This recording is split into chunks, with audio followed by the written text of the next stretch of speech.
Buenas tardes, mi nombre es Frank Alonso, estudiante de Ingeniería de Sistemas. Tercer semestre vamos a tocar algunos temas relacionados con la programación. Vamos inicialmente a hablar ciertos aspectos que corresponden a la programación orientada a objetos. Inicialmente pues vamos a iniciar con lo que es un objeto.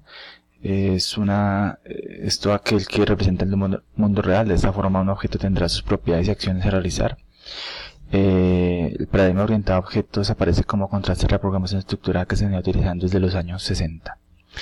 Un objeto tiene su estado o estados y su comportamiento. Esto se modela mediante propiedades o variables y métodos. Incluso un objeto puede contener a su vez otro tipo de objetos.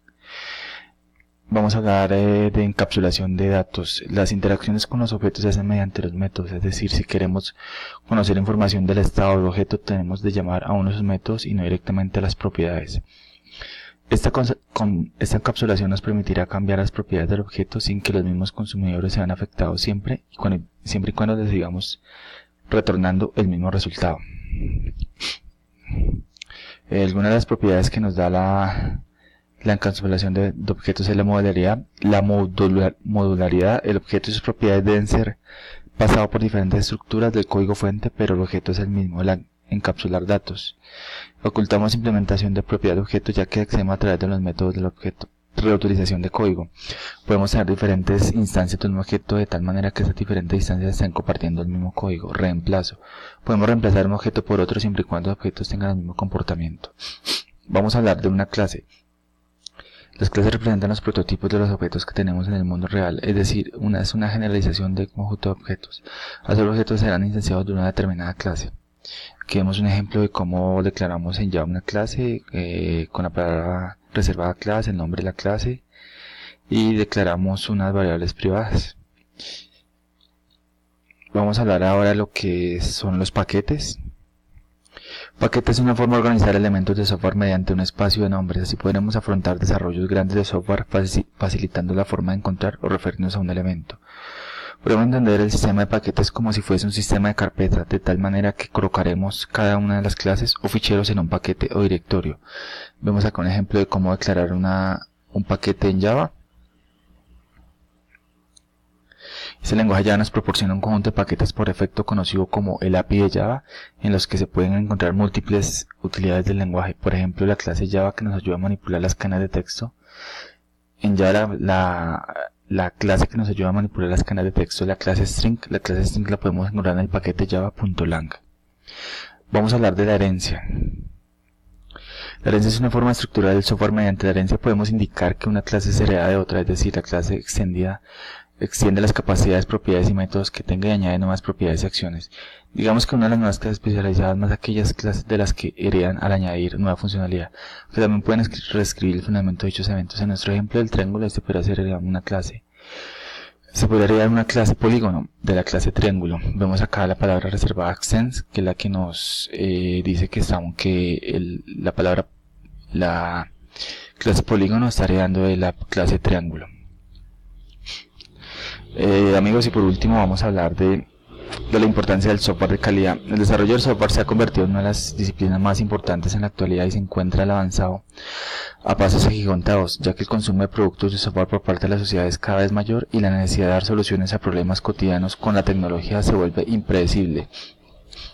Está claro que las personas no podemos vivir sin el software debido a que nos ayuda con nuestras áreas a optimizar tiempo y hacer la vida más fácil. En el sentido, mucho se puede preguntar cómo se hace el software. Pues bien, sabemos que el software es aquel ente lógico que hace funcionar los dispositivos electrónicos, es decir, aquella secuencia de instrucciones que le dicen a los dispositivos qué hacer, cómo y cuándo. El desarrollo de software es realizado por personas amantes de la tecnología, comúnmente llamados programadores. La ingeniería de software es un conjunto de etapas parcialmente ordenadas en las que las necesidades del usuario son traducidas en requerimientos de software. Estos requerimientos son transformados en diseño, el diseño implementado en código, el código es probado y documentado para su uso operativo con la intención de obtener un producto de software de calidad. El desarrollo de software requiere un conjunto de conceptos, una metodología, un lenguaje propio. A este proceso también se llama el ciclo de vida del software, que comprende las etapas por las que pasa un proyecto de software desde que es concebido hasta que está listo para usarse. En cuanto a las metodologías de ingeniería de software, están consisten en un grupo de métodos, técnicas, herramientas y modelos para el desarrollo, las cuales deben estar muy bien documentadas para que los programadores las ejecuten correctamente. Aquí dimos una pequeña introducción a lo que es pues el siguiente tema del que vamos a hablar, que es los pasos para implementar un software de calidad, las 5 fases que debe llevar un software de calidad. Inicialmente haremos el análisis previo del problema. En esta etapa se debe definir y tener claro qué es lo que el programa tiene que hacer junto con las tareas que debe realizar para llevar a cabo la solución. ¿Qué datos necesito para realizar las tareas? ¿Qué formato deben tener los datos de entrada? ¿De dónde provienen los datos de entrada? ¿Cómo se obtienen esos datos? ¿Cómo interactúan los datos entre sí para obtener un resultado? Muy importante tener claro cuál será el resultado que debe obtener. Tampoco dejar de lado las restricciones que puede tener al momento de procesar los datos.